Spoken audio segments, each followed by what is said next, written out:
Hi everyone, Denise Hahn here for Graphic 45, and today I'm going to show you how I take your Graphic 45 flowers, die cuts, and turn them into dimensional creations. And the tools that I use for this are, first off, my little, I don't even know what you call these, embossers, but I actually got these in the craft clay section of the craft store. So these are actually for molding clay, but I use them for making flowers. Some ink, of course you're going to need, some scissors, some hole punches, and of course some awesome Graphic 45 die cut flowers. Also, very important key, you need a mouse pad. This is a must to use these. So the first thing I always like to do is ink the edges, so I'm going to go ahead and do that real quick. Okay, now that I've inked all my edges up, and I'm using the Color Box metallic pigments. I think they look really beautiful with flowers. And I'm a short one here. I like to use a minimum of 4, but best 5 to make a flower.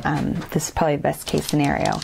And the next thing I'm going to do for this one is I'm going to go ahead and try and find the center as much as I can and punch out a center hole in each of these. For this one, I'm going to be using a brad, so I don't need to cut such a gigantic hole, so I'll just cut just a little baby hole.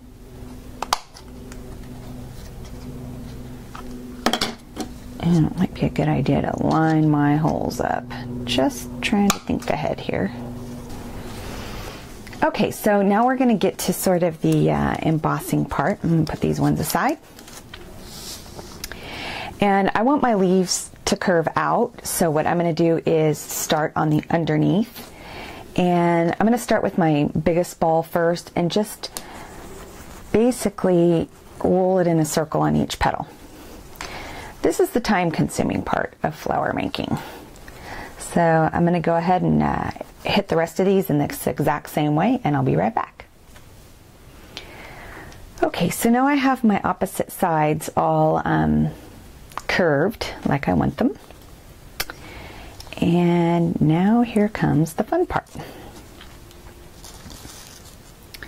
So they're still kind of, if you can see, sitting up like that. So the next step after you've rounded all the petals is to go back in the opposite way, and now starting sort of gently and then kind of working your way out. So you're going to kind of flatten them back out again, if that makes sense. Right in the middle, just like that. And as you get smaller, you can change up to the smaller embossing ball. So I'm going to go ahead and wrap these up. Okay, now one more tool I forgot to say that you would need is your glue gun. Really key in making a flower like this. And we're going to start from the very inner petal and work our way out. So what I want to do with this very inner petal is go ahead and just give it a little snip like that, because I need to curve this baby. Now, you can use the end of this, but this one's really, really tiny, really tiny. So I'm just going to kind of do it on my own with my hand. And what I'm going to do is just turn it on inside of itself, like that. I know this is really neat with ink all over my hands, but you get the picture, right? So you're going to kind of turn it in like that on itself, and then you're going to hit it with a little hot glue, gently. There's your hole. You got your paper in there. You're going to catch all of it. You're going to go ahead and hit it with a dab of glue, just like that. I'm going to blow on it a little to cool it a bit, but I think I'm okay there. Still cooling, so I'm going to just hold it for a second.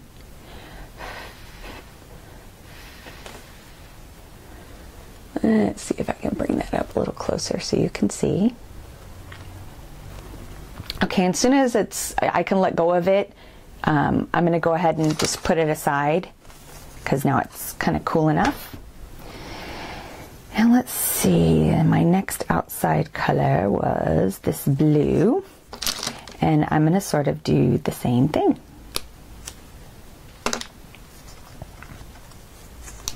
Just kind of turn it on itself.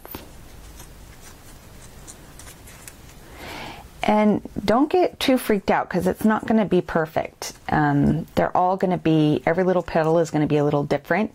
You may even tear the paper. Don't worry about that because we're just going to hit it again with some hot glue. Maybe a little bit more, get a little extra support. Blow on it, let it cool a little. We'll speed this up. Okay, so on this one, as you can see, I'm just kind of overlapping on one. They're kind of curved and squeezed together. The glue is still a little soft, but no worries.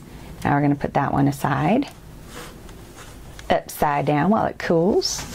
And then I'm going to go ahead and continue to do the same thing, except when I get to my base one right here, I am not going to trim it at all. So I'm just going to keep going and I'll show you them when I'm done.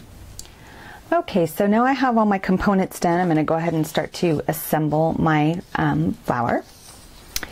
And I'm going to start by taking my little itty bitty bud and hitting it with a little more hot glue again. And just not gluing it to my finger. I'm going to stick it in the center. You guys know how tricky hot glue is. It's tricky. So, there we go. I'm not too freaked out about the balance of it or the bending of it because we can always adjust that later. Now I'm going to do the same thing. I'm going to hit a little more glue on the outside. And then you'll see I have a heavy side right here and a heavy side right here. I'm going to put that one atop the other so that now I have a little more balance. Give that a second to cool. All right, now we're going to do the next one and we're just going to keep layering up. I'm ready for a new glue stick. This can go kind of go just like however. Let me reload here. And for the last one, I like to go outside this edge because I'm going to kind of fold it up onto the base of this. So go ahead and hit it with some glue on the outside, a little extra on the inside.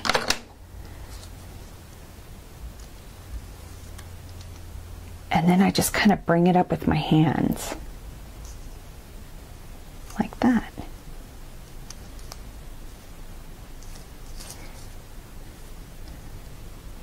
Ooh, I got some oozing out the back here.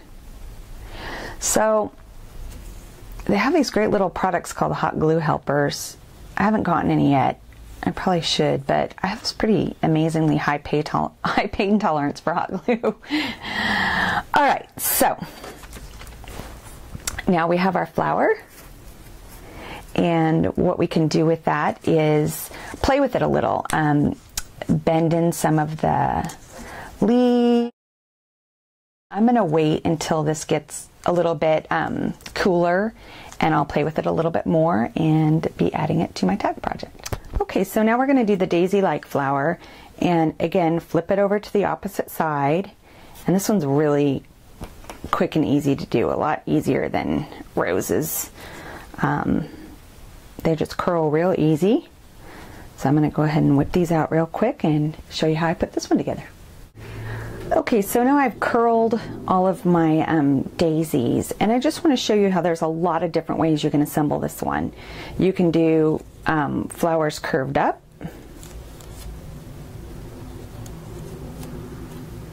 for that kind of a look. You can do flowers curved down, for that kind of a look. You can also do a combination of both. I think this looks really cool when you do this. And I think that's how I'm going to do it. You'll notice that I punched some bigger holes. I decided to use a Graphic 45 brad, and it's always important to make your hole as wide as the brad spread is. So this one has a little bit bigger spread than a small brad. So I went ahead and just made my hole bigger. And then again, once it's put together, you can kind of, you know, adjust it, play with it, you know, bend it some more, you know, whatever you want to do. They're your flowers. So I hope you will grab some of your die cut flowers and get them popping off the page.